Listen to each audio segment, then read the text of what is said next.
امید ہے آپ سب خیریت سے ہوں گے۔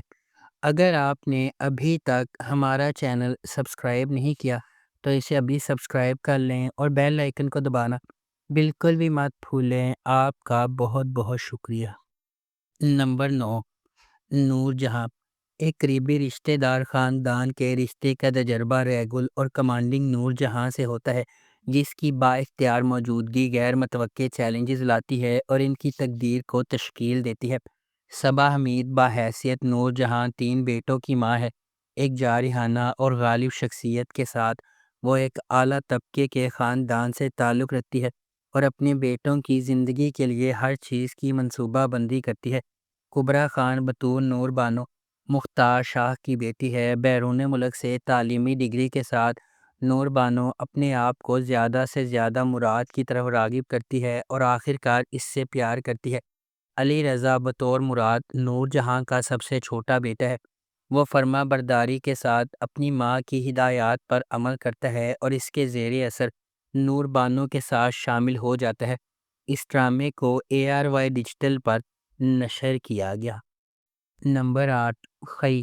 کہانی ایک انتقامی کہانی ہے جو خئی کی قدیم روایت کے پس منظر میں سامنے آتی ہے، جہاں دشمن کے خاندان کے مرد ارکان کو ان کے نسب کے تسلسل کو روکنے کے لیے ختم کر دیا جاتا ہے۔ اس پرانے انتقام کے مرکز میں درویش خان، دراب خان اور اس کا بیٹا چنار خان ہے۔ درویش خان اپنے والد کے دراب خان کے ہاتھوں قتل سے پریشان ہے۔ ایک پرامن زندگی کی تلاش میں درویش کا مقصد نسل در نسل دشمنی کو ختم کرنے کے لیے جنگ بندی کرنا ہے۔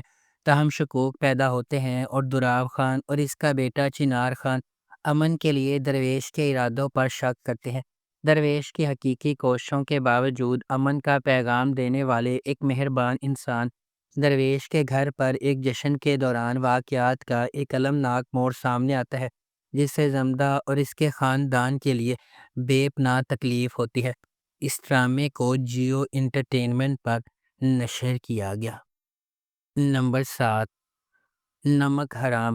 وفاداری اور بڑھتی ہوئی دشمنی کی ایک دل فریب کہانی جو بدلے کی آگ میں جلتی ہے۔ نمک حرام مرید کے سفر کے گرد گھومتی ہے، چونکہ اس کی زندگی اپنے خاندان کے لیے انتقام سے تشکیل پاتی ہے، اس لیے اس کا مزاج بڑھتے ہوئے تناؤ اور نفرت کا باعث بنتا ہے۔ جیسا کہ ڈرامہ ایک خاندان کے ماضی اور حال میں جھانکتا ہے، مضحکہ خیز حقیقت ارد گرد کے ہر فرد کی زندگیوں کے لیے نفرت کا گہوارہ بن جاتی ہے۔ اس ڈرامے کو ثقلین عباس نے لکھا ہے، شکیل خان نے اسے ڈائریکٹ کیا ہے اور فارس انٹرٹینمنٹ نے اس ڈرامے کو پروڈیوس کیا ہے۔ اس ڈرامے کی مرکزی کاسٹ میں عمران اشرف، سارہ خان، بابر علی، سنیتا مارشل، انیکا زہرا خواجہ، محسن اجاز، سجاول خان، سلمیٰ عاصم اور نبیلہ خان شامل ہیں۔ اس ڈرامے کو ہم ٹی وی پر نشر کیا گیا۔ نمبر 6، خانی۔ کہانی کا آغاز صنم خان سے ہوتا ہے، جسے خانی کہا جاتا ہے۔ وہ خان اور اس کے خاندان کے برعکس ڈرپوک اور بزدل ہے، جو خانی اور اس کے جڑواں بھائی صارم کی آنے والی سالگرہ کی تیاریوں میں مصروف ہے۔ در اثنا صارم گریجویٹ ہونے والا ہے جب میر ہادی نامی سیاستدان کے ایک امیر بگڑے ہوئے بیٹے کو ناراض کرتا ہے۔ ایک لڑائی ہوتی ہے اور صارم ہادی کو 4 گولیاں مار کر قتل کر دیتا ہے۔ صارم کے قتل سے پریشان خانی کے اہل خانہ نے ہادی کے خلاف عدالت میں مقدمہ دائر کر دیا۔ انہیں دھمکیاں ملنا شروع ہو جاتی ہے اور انہیں بہت ذلت اور ہراسانی کا سامنا کرنا پڑتا ہے۔ تاہم خانی، جو اپنے بھائی کی موت کے بعد سے پختہ ہو چکی ہے اور ریڑھ کی ہڈی میں اضافہ کر چکی ہے، اس وقت بھی ثابت قدم رہتی ہے جب اس کے والدین اس صورتحال میں ڈگمگاتے ہیں۔ نمبر 5، دنیا پور۔ دنیا پور کے شورش زدہ قصبے میں آدم اور نواب خاندانوں کے درمیان دشمنی اس وقت عروج پر پہنچ جاتی ہے، جو دونوں طرف سے بڑے بیٹے لڑائی میں مارے جاتے ہیں۔ یہ نقصان شاہ میر آدم کو، جو ہمیشہ اپنے خاندان کی میراث سے بچنا چاہتا تھا، اور انا نواب، جو اپنے بھائی کی موت کے بعد پختہ قائدانہ کردار میں قدم رکھتی ہے، کو اپنے خاندانوں کی نفرت کا سامنا کرنے پر مجبور کرتی ہے۔ جب وہ اپنی اداسی اور نئی ذمہ داریوں سے نمٹتے ہیں، شاہ میر اور انا کو محبت ہو جاتی ہے۔ وہ ایک ساتھ مل کر درینہ جھگڑے کو ختم کرنے کے لیے کام کرتے ہیں اور مقامی پولیس کی مدد سے دنیا پور میں امن اور ہم آہنگی واپس لانے میں کامیاب ہوتے ہیں۔ اس ڈرامے کو رادین شاہ نے لکھا ہے، شاہد شفاعت نے اسے ڈائریکٹ کیا ہے۔ اس ڈرامے کی مرکزی کاسٹ میں رمشا خان، خوشحال خان، نعمان اجاز، سمیع خان اور منظر صاحبائی شامل ہیں۔ اس ڈرامے کو ہم ٹی وی پر نشر کیا گیا۔ نمبر 4، ایک اور پاکیزہ۔ سوشل میڈیا کے آج کے دور میں سائبر کرائم ایک خاموش لیکن تباہ کن نقصان کے طور پر ابھرا ہے جو راتوں رات زندگیوں کو تباہ کرنے کے قابل ہے۔ ایک اور پاکیزہ پاکیزہ کی کہانی سناتا ہے ایک نوجوان عورت جس کی زندگی ایک المناک موڑ لیتی ہے۔ جلد ہی پاکیزہ اپنے آپ کو چیلنجز کے ایک سلسلے میں گھومتی ہوئی محسوس کرتی ہے جو اس کی طاقت، لچک اور انسانیت پر اعتماد کا امتحان دیتی ہے۔ اسے ایک ایسے معاشرے کی تلخ حقیقتوں کا سامنا کرنا ہوگا جہاں پرائیویسی نازک ہے اور ساکھ تباہ ہو سکتی ہے۔ یہ ڈرامہ کہانی سے بڑھ کر ہے، یہ ہماری باہم جڑی ہوئی دنیا کے خطرات کی عکاسی کرتا ہے اور ڈیجیٹل دور میں لاتعداد زندگیوں کو متاثر کرنے والی خطرات سے آگاہی، احتیاط اور ان کو سمجھنے کی فوری ضرورت کو اجاگر کرتا ہے۔ Number 3، case number 9۔ Case number 9 شہر کی ایک متاثر کن کہانی ہے جو ایک باہمت اور پرجوش نوجوان عورت ہے جو معاشرتی اصولوں کو چیلنج کرتی ہے اور دوسروں کے لیے مزاحمت کی روشنی بن جاتی ہے۔ شہر پر اعتماد اور کارفرما کامران کی کمپنی میں شامل ہو جاتی ہے جو ایک دبنگ تاجر ہے جسے ہر کوئی اس کی ناپرست اور کنٹرول کرنے والی فطرت کی وجہ سے ڈرتا ہے۔ دوسروں کے برعکس شہر نے اپنی صلاحیتوں اور دیانتداری کو چمکاتے ہوئے موافقت کرنے سے انکار کر دیا۔ شہر کی مخالفت کامران کو پریشان کر دیتی ہے جو اسے سبق سکھانے کے لیے نکلتا ہے۔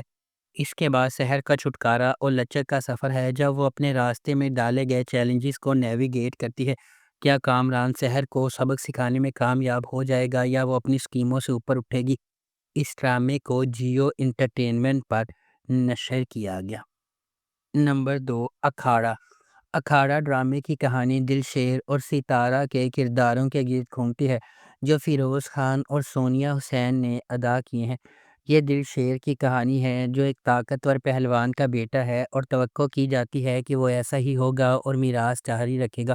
تاہم دلشیر اپنے والد کے نقش قدم پر چلنے کا ارادہ نہیں رکھتا۔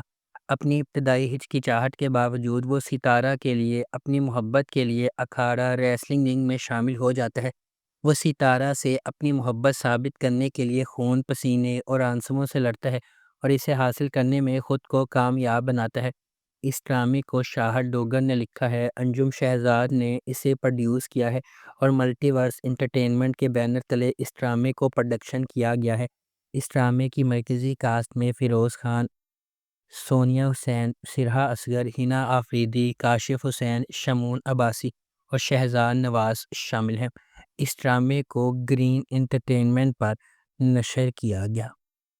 نمبر 1، وحشی۔ صوبیہ اور آصف کے والد ان کے بچپن میں ایک ہی دن انتقال کر گئے تھے۔ جہاں صوفیہ کے والد نے اپنی دوسری بیٹی کے ساتھ لڑکی ہونے کی وجہ سے بدسلوکی کی، وہیں آصف اپنے والد کو ان کا اکلوتا بیٹا ہونے کی وجہ سے بہت پیار کرتا تھا۔ دونوں بچپن کی زندگیوں میں بیرونی اور اندرونی طور پر خاصے سخت موڑ لاتے ہیں۔ آصف کی والدہ نے اپنے بیٹے کی مالی مدد کے لیے دوبارہ شادی کر لی اور آصف کے رضاعی بھائی عامر کی دیکھ بھال میں خود کو وقف کر دیا۔ کچھ سال گزرتے ہیں اور یہ ظاہر ہوتا ہے کہ آصف ایک جنگلی آدمی بن گیا ہے جو اپنے سوتیلے باپ کے خلاف بغاوت کرتا ہے اور زندگی میں دوسروں کی طرف سے بدسلوکی اور محبت کی عدم موجودگی کی وجہ سے اپنے آپ کو برقرار رکھتا ہے، جبکہ صوبیہ ایک خود غرض لڑکی بن جاتی ہے جو اپنی زندگی کو ہر چیز سے زیادہ اہمیت دیتی ہے اور اپنے والد کی موت کے بعد زیادہ خوش ہے۔ اس ڈرامے کو ہم ٹی وی پر نشر کیا گیا۔ اگر آپ کو ہماری یہ ویڈیو پسند آئی ہے تو اسے لائک کریں، شیئر کریں اور ہمارے چینل کو سبسکرائب کرنا بالکل بھی مت بھولیں۔ آپ کا بہت بہت شکریہ۔